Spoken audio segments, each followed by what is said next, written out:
मुल्ला हसन अखुंद अफगानिस्तान के प्रधानमंत्री बने हैं। नई सरकार का स्वरूप साफ हो गया है। सिराजुद्दीन हक्कानी को गृह मंत्रालय दिया गया है। गृह मंत्री के तौर पर काम करेंगे हक्कानी, सिराजुद्दीन हक्कानी। मुल्ला हसन अखुंद अफगानिस्तान के तालिबान सरकार के नए प्रधानमंत्री हैं। सिराजुद्दीन हक्कानी जो हक्कानी नेटवर्क से आते हैं वो अफगानिस्तान के नए गृह मंत्री होंगे। आप ये साफ कह सकते हैं कि सरकार पर पाकिस्तान की एजेंसी आईएसआई की छाप दिखाई देती है।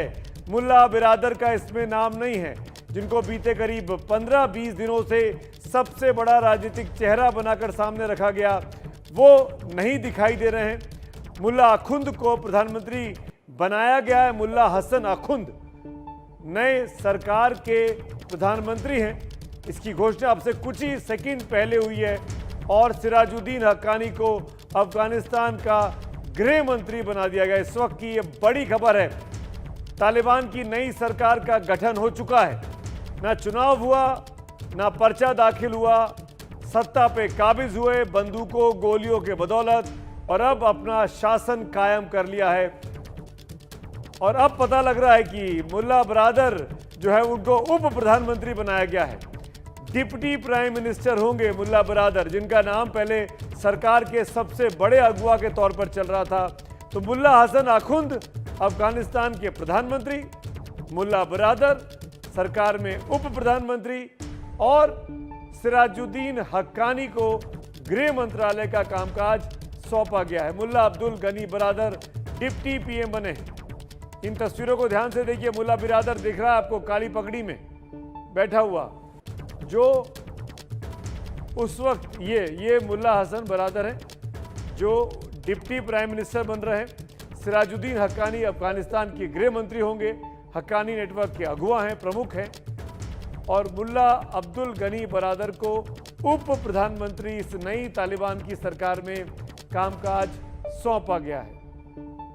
मुल्ला हसन अखुंद, सुनिए, ये प्रेस कॉन्फ्रेंस हो रही है। सीधी तस्वीरें आप इस वक्त देख पा रहे हैं।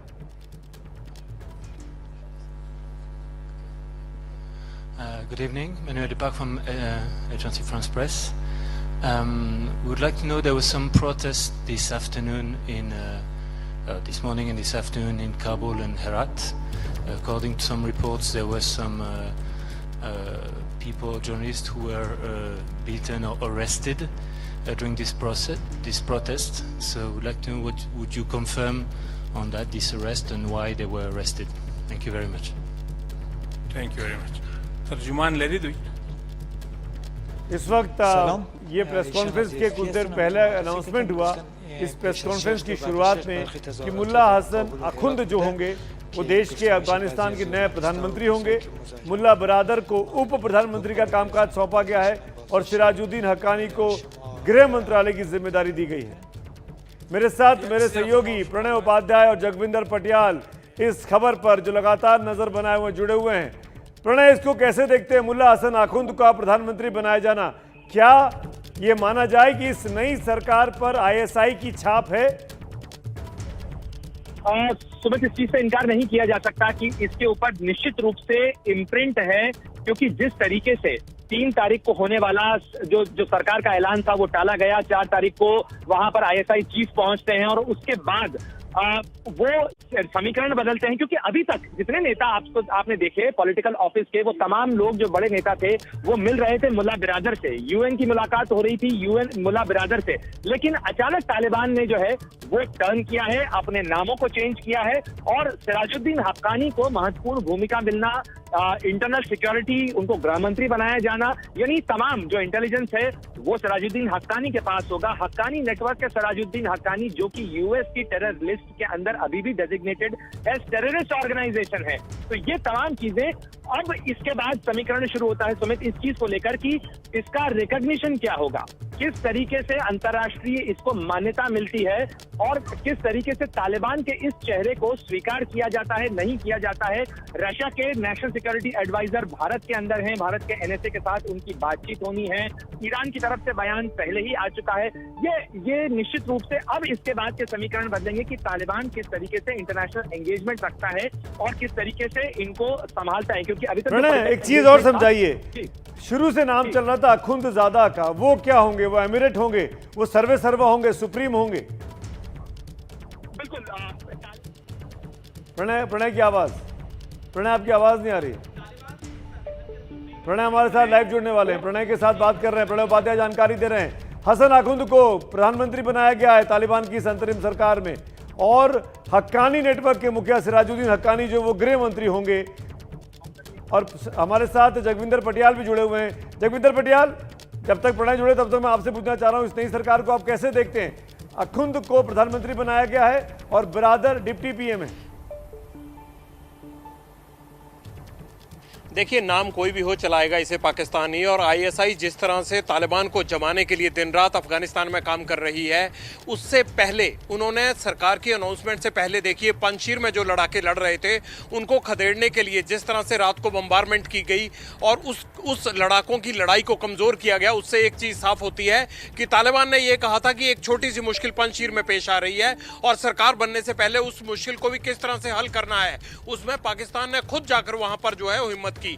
आप सुमित एक बात सुनिए, जिस पाकिस्तान को अमेरिका ये नहीं डरा पाया कि उन्होंने 10 साल से उसामा बिन लादेन को वो ढूंढ रहे थे, पाकिस्तान ने अमेरिका से बिना डरे जिस लादेन को अपने एबटाबाद में रख लिया और वहीं अमेरिका ने उसको जाके ढूंढ कर मारा, वो अमेरिका से नहीं डरा पाकिस्तान आतंकवादियों को शह देने के लिए, तो वो अब बाकी मुल्कों से क्यों डरेगा? तो सीधा सीधा जो अफगानिस्तान के तमाम हालात हैं वो सूट करते हैं पाकिस्तान को, इसीलिए पाकिस्तान कोशिश ये कर रहा है कि चाइना के साथ मिलकर, वो चाहे रशिया हो, चाहे भारत हो, चाहे वो सब वेस्टर्न ताकतें हो जो पाकिस्तान को एक टेररिस्ट कंट्री कहती थी, उनको ये शक्ति दिखाकर साउथ एशिया में अपनी स्थिति मजबूत कर रहा है। यानी कुल मिलाकर पाकिस्तान की छाप इस नई सरकार पर साफ दिखाई दे रही है। प्रणय उपाध्याय के पास कुछ और नाम आ गए इस नई सरकार के। प्रणय भी मेरे साथ लाइव जुड़ गए। प्रणय, पहली बात तो ये समझाइए, अखुंदजादा का क्या रोल होगा?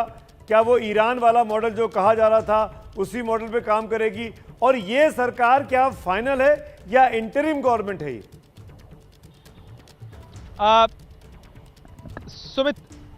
सुमित इसके फाइन इम्प्रिंट्स को इस तरीके से पढ़ा जा सकता है कि जो लीडरशिप है, जो तालिबान की कोर लीडरशिप है, उसका कंट्रोल हिबतुल्लाह अखुंदजादा ने अपने पास रखा है, और जो सरकार की अगुवाई है, यानी रईस जमहूरी जिसे कहा गया है, वो हसन अखुंद को दिया गया है और डेप्यूटी बनाया गया है मुल्ला बिरादर को। यानी जो दोहा से ऑफिस चल रहा था, जो पीस ऑफिस था, जो पॉलिटिकल ऑफिस था, उसको सेकेंडरी भूमिका दी गई है, और जो कोर लीडरशिप है यानी वो लड़ाके जो कि क्वेटा शूरा में या पेशावर शूरा के अंदर मौजूद थे, हिबतुल्लाह अखुंदजादा जो वहां मौजूद थे, वो सुप्रीम लीडर होंगे, रईस जमहूरी हसन अखुंद होंगे। इसके अलावा मुल्ला याकूब, मुल्ला उमर का जो बेटा है मुल्ला याकूब, उसे डिफेंस मिनिस्ट्री दी गई है। यानी डिफेंस मिनिस्ट्री के साथ साथ जो तमाम जो मिलिट्री फोर्सेज हैं उनकी अगुवाई चूंकि वही कर रहा था। इसके अलावा सिराजुद्दीन हक्कानी का होम मिनिस्ट्री मिलना, ये तमाम चीजें ये बताती हैं कि किस तरीके से जो पावर डिस्ट्रीब्यूशन हुआ है उसमें अमेरिका के प्रभाव वाले या कहा जाए इंटरनेशनल एंगेजमेंट रखने वाले जो पॉलिटिकल ऑफिस था जो कतर का, उसको दोयम दर्जे की हैसियत दी गई है, लेकिन जो प्राइमरी हैसियत है, जो अगुवाई है, वो सीधे सीधे जो कोर लीडरशिप है तालिबान की, जिसकी अगुवाई हिबतुल्लाह अखुंदजादा करते हैं। हिबतुल्लाह अखुंदजादा के बारे में अगर मैं बताऊं सुमित आपको, तो हिबतुल्लाह अखुंदजादा एक बड़े यूनाइटिंग फोर्स के तौर पर उभरे थे तालिबान को, और तालिबान की जो मौजूदा स्थिति है, जो उसकी ताकत है, उसके पीछे हिबतुल्लाह अखुंदजादा की महत्वपूर्ण भूमिका थी, जो कि 1996 और 2001 के बीच की जो तालिबान सरकार थी उसमें तालिबान के एक जज थे, वो तालिबान अदालतों के जज रहे हैं। और उसके बाद उन्होंने मंसूर मुख्तार की मौत के बाद उन्होंने इसको यूनाइट किया और अब ये जो सरकार सामने आई है, इसके अंदर साफ साफ नजर आता है कि जो पावर शेयरिंग की खींचतान चल रही थी, उसमें जो पावर सेटलमेंट हुआ है, उसके अंदर तालिबान के वो नेता जो कि पाकिस्तान के प्रभाव में, जो क्वेटा शूरा या पेशावर शूरा या पाकिस्तान की मेहमान नवाजी में रहे, उन नेताओं की का वर्चस्व रहा है। खासतौर पर वो लड़ाके जो जमीन पर थे, जो लड़ाई लड़ रहे थे, मुल्ला याकूब हो या सिराजुद्दीन हक्कानी हो, ये वो लोग थे जो कि जिन्होंने वहां जो जितने भी ऑपरेशंस थे या जितने भी अटैक्स थे, उनको कैरी आउट किया है।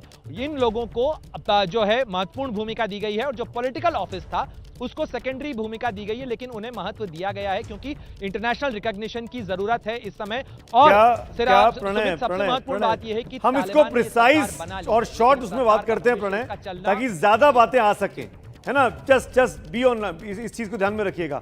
दूसरी और इंपॉर्टेंट बात प्रणय, क्या जो इंक्लूसिव सरकार की बात की जा रही थी तालिबान की इस नई सरकार में, क्या वो इंक्लूसिवनेस दिखाई देती है? आप क्योंकि कवर करते हैं इसलिए समझाइए, क्या इंक्लूसिवनेस है? क्या पंजशीर के लोग हैं? क्या महिलाएं हैं इस नई हुकूमत में, इस नई सरकार में?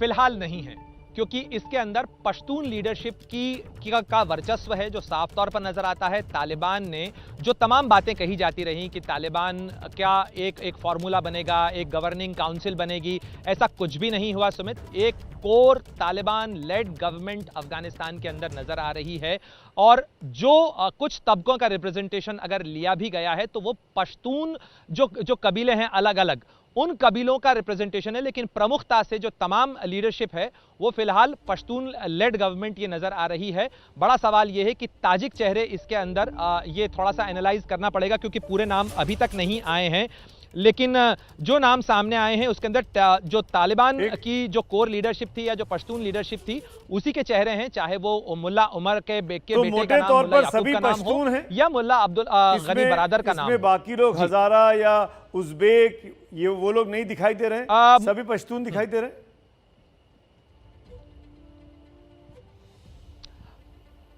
देखिए, फिलहाल जो कोर लीडरशिप है, जो टॉप लीडरशिप है, उसके अंदर महिलाएं नहीं हैं, उसमें ताजिक नहीं है, उसमें उज़्बेक नाम नहीं है, उसमें हजारा नहीं है, उसके अंदर बलूच नहीं है, जो कि अफगानिस्तान की आबादी का एक बड़ा परसेंटेज है। अगर हम पश्तूनों की बात करें तो पश्तून करीब जो है 45% के आसपास आबादी का हिस्सा है, लेकिन 55% से ज्यादा आबादी का हिस्सा अन्य समूहों से आता है, जिसके अंदर ताजिक एक बहुत बड़ी संख्या है। और जो पिछली सेना थी जो कि SNDF थी, अफगानिस्तान की पुरानी सेना, उसमें ताजिक और उज़्बेकों की बहुलता थी। तो अब इंटीग्रेशन एक बहुत बड़ा चैलेंज होगा तालिबान के लिए। इस बीच एक और बड़ी खबर दर्शकों को बता दूं, रशिया की ये औपचारिक न्यूज एजेंसी है तास, उसका ट्वीट आया है वेरीफाइड अकाउंट से। तास ने ट्वीट किया और वो ये कह रहा है, Moscow has made no decisions yet whether it should recognize the Taliban। Russian presidential spokesperson Dmitry Peskov का यह बयान है, राष्ट्रपति भवन का दिमित्री पेस्कोव प्रवक्ता हैं, वो ये कह रहे हैं कि नई सरकार को रिकॉग्नाइज यानी उसको मान्यता देने के बारे में अभी रशिया ने मन नहीं बनाया है। आपको याद होगा कल ये खबर आई थी कि रूस को न्योता भेजा गया है नई सरकार में आने के लिए, और रूस की तरफ से ये बयान आता है, उसकी औपचारिक न्यूज एजेंसी जो है सरकारी तास की तरफ से ये ट्वीट होता है कि अभी मॉस्को ने कोई फैसला नहीं किया है कि इस सरकार को मान्यता दें या ना दें। तो ये बड़ी खबर है इस टाइम की कि रूस अभी भी इस नई सरकार को मान्यता देने के बारे में अंतिम फैसला नहीं कर रहा है। तमाम सरकार के जो चेहरे हैं उनके नाम आपके सामने स्क्रीन पे चल रहे हैं, लेकिन एक और नाम है अमीर मुक्तकी का चल रहा है प्रणय, जो मैं पढ़ पा रहा हूं। अमीर मुक्तकी के बारे में कहा गया कि वो विदेश मंत्री होंगे। क्या आपके पास ये अपडेट है इस बारे में, कोई अमीर मुक्तकी के बारे में?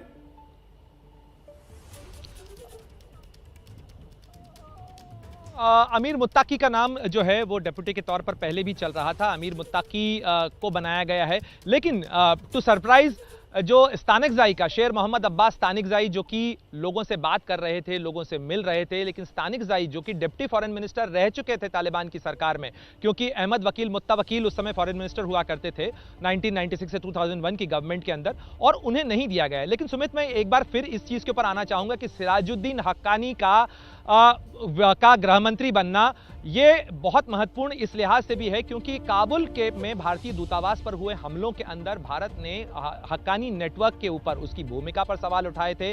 2012 में बाकायदा जब हक्कानी नेटवर्क को जो है प्रोस्क्राइब्ड ऑर्गेनाइजेशंस के तौर पर नामित किया गया था, सिराजुद्दीन हक्कानी और उसके हक्कानी नेटवर्क को, भारत ने इसका आधिकारिक रूप से स्वागत किया था। तो ऐसे में भारत के लिए भी चुनौतियां बढ़ जाती हैं अगर इस तरीके के लोग, इस तरीके के कैरेक्टर्स। ठीक है, let me include Jagvinder Patial इस चर्चा में। जगविंदर जी ये बताइए, इसका मतलब ये माना जाए कि जितने आतंकी थे वो अब सब सरकार में हैं। हक्कानी गृह मंत्री बन चुका है, मुल्ला याकूब का बेटा रक्षा मंत्री बन चुका है, अखुंदता प्रमुख बन चुका है इस सरकार का, मुल्ला बिरादर जो पाकिस्तान की जेल में 9 साल तक रहा आतंकी हरकतों के लिए, वो इस सरकार में उप प्रधानमंत्री होगा। यानी आतंकियों की सरकार है ये तालिबान की। क्या दुनिया के बड़े मुल्क, मैं P5 की बात करता हूं, इसको पहचान देंगे, मान्यता देंगे? बहुत बड़ा सवाल है। पहचान नहीं दी जा सकती जहां पर इनका कोई अपना कॉन्स्टिट्यूशन ना हो, जहां पर चुनाव ना हुए हो और ना किसी रेफरेंडम के बिना इस तरह से सरकार ये तो आया कि जो भी जितना बड़ा आतंकी था उसे उतना बड़ा ओहदा दे दो जिसने। और तालिबान का जहां तक सवाल है, तालिबान में तो ज्यादातर आतंकी ही हैं। क्या अमेरिका इस बात को रिकॉग्नाइज नहीं करेगा कि क्या उन्होंने जितने भी ग्वांटनामो जेल में आदमी बंद रखे, अगर वो वहां से छूटकर मंत्री या बड़े ओहदों पर जा रहे हैं तो क्या उनका उन जेल में रहना गलत था या फिर उनका मंत्री बनना गलत है? इसको तो अमेरिका भी रिकॉग्नाइज इस तरह से नहीं कर सकता जब तक कि ये चुनाव नहीं हो पाता। बहुत से मुल्कों के आगे ये सवाल खड़ा हो जाता है कि अगर इस तरह की सरकारों को आप मान्यता देने लग जाएंगे तो फिर चुनाव की क्या जरूरत रह जाएगी और उन लोगों के मत की क्या जरूरत है जो लोग ये तय करते हैं कि उनकी सकुशलता के लिए और उनको उनके रहने सहने और उनकी सुरक्षा के लिहाज से सरकार का होना, कायदे का होना, कानून का होना, संविधान का होना बहुत जरूरी होता है। सो अमेरिका ने जो स्टेप उठाया है, उसके बाद जो स्थिति बनी है, उस पर पूरे मुल्क के वो देश अपने आप में उलझ गए हैं जो लोग अपने आप को सुपर पावर या बड़े देश कहलाते हैं। ऐसे में कोई भी बड़ा देश इनको मान्यता नहीं देगा। अब चुनाव करवाने हैं, नहीं करवाने हैं, कैसे होंगे, बंदूक के जोर पर होंगे, ये सभी सवाल हैं जो अफगानिस्तान की जनता के मन में भी हैं और दुनिया के मन में भी हैं। तो जिस बात का इंतजार था दशकों, उस बात का ऐलान हो गया। 15 अगस्त को अफगानिस्तान में काबुल पर कब्जा किया था तालिबान ने। उस तालिबान की नई हुकूमत, नया चेहरा सामने आ गया। देखिए नई हुकूमत कैसी दिखाई देगी। तालिबान की नई सरकार का ऐलान हुआ है। मुल्ला हसन अखुंद जो हैं वो प्रधानमंत्री होगा, मुल्ला बिरादर उप प्रधानमंत्री होगा इस नई सरकार में, मुल्ला याकूब रक्षा मंत्री होंगे, सिराजुद्दीन हक्कानी को गृह मंत्रालय का कामकाज दिया गया। हक्कानी नेटवर्क के मुखिया हैं, बड़े आतंकी माने गए हैं कल तक और आज एक देश के गृह मंत्री होंगे। और अमीर मुख्तकी, अमीर नाम है इनका, ये विदेश मंत्री होंगे इस नई सरकार के बाद। हमारे साथ विवेक काटजू साहब जुड़ रहे हैं जो कि अफगानिस्तान में काम कर चुके हैं, विदेश विभाग में सचिव रह चुके हैं। काटजू साहब, मैं आपसे पूछना चाहता हूं, इस नई सरकार को क्या आतंकियों की सरकार कहा जाए तो गलत नहीं होगा? ये तमाम लोग कल तक दुनिया भर के लिए आतंकी वारदातों में मोस्ट वांटेड माने जाते रहे। ये अब अफगानिस्तान की हुकूमत होगी और अब देखना यह है कि कितने देश इस सरकार को डिप्लोमेटिक रिकग्निशन देखते हैं। पाकिस्तान कहता है कि वो अकेला डिप्लोमेटिक रिकग्निशन नहीं देगा, लेकिन औरों के साथ देगा। मेरा ये मानना है कि इस सरकार का जो इन्होंने गठन किया है, इसमें इन्होंने कोशिश की है कि दक्षिण अफगानिस्तान के जो पश्तून कबीले हैं और जो पूर्व अफगानिस्तान के कबीले हैं, उनके बीच में एक संतुलन कायम करें। अब अंतर्राष्ट्रीय स्तर पे विशेष रूप से इनकी जो नीतियां हैं उन पर नजर डाली जाएगी और ये जरूर है कि अंतर्राष्ट्रीय स्तर पर जब तक वो नीतियों में पश्चिम के देशों में संतोष नहीं होगा, तो फिर एक तो इनके जो कुछ मंत्री हैं, जैसे आपने नाम लिया सिराजुद्दीन हक्कानी हैं, उनकी यूएन लिस्ट से डीलिस्टिंग मुश्किल होगी, जिस डीलिस्टिंग के जरिए उनको अंतर्राष्ट्रीय आतंकवादी घोषित किया गया है, उसकी डीलिस्टिंग मुश्किल होगी। और फिर फाइनेंशियल फ्लोज यानी आर्थिक मदद, ह्यूमैनिटेरियन असिस्टेंस से अलावा आर्थिक मदद में मुश्किल होगी। काटजू साहब, विशेष कर से ये देखना है कि चीन और रूस क्या रुख अपना। मैं आपसे पूछना चाहता हूं, आप बताइए, क्या ऐसी हुकूमत जिसमें ऐसे लाइन से एक के बाद एक ऐसे लीडर्स हैं जो अभी तक इस 1 घंटे के पहले तक दुनिया के लिए मोस्ट वांटेड, मोस्ट ड्रीडेड, सबसे खतरनाक खूंखार आतंकियों की लिस्ट में आते थे, इनको रिकॉग्नाइज करना किसी के लिए भी आसान नहीं होगा। मेरा सवाल आपसे यह है काटजू साहब, इस परिस्थिति में हिंदुस्तान को अभी इसी पॉलिसी पे चलना चाहिए, वेट एंड वॉच, और क्या इस नई हुकूमत में पाकिस्तान की छाप है? आईएसआई के सर्वे वहां थे हमीद साहब। देखिए, मेरा मानना है कि पाकिस्तान के साथ इस हुकूमत के घनिष्ठ संबंध होंगे और हो सकता है कि इनके बीच में जो मतभेद थे उसमें पाकिस्तान ने एक कोई रोल अदा किया है, जिस रोल के जरिए इनके बीच में एक समझौता कायम करा गया।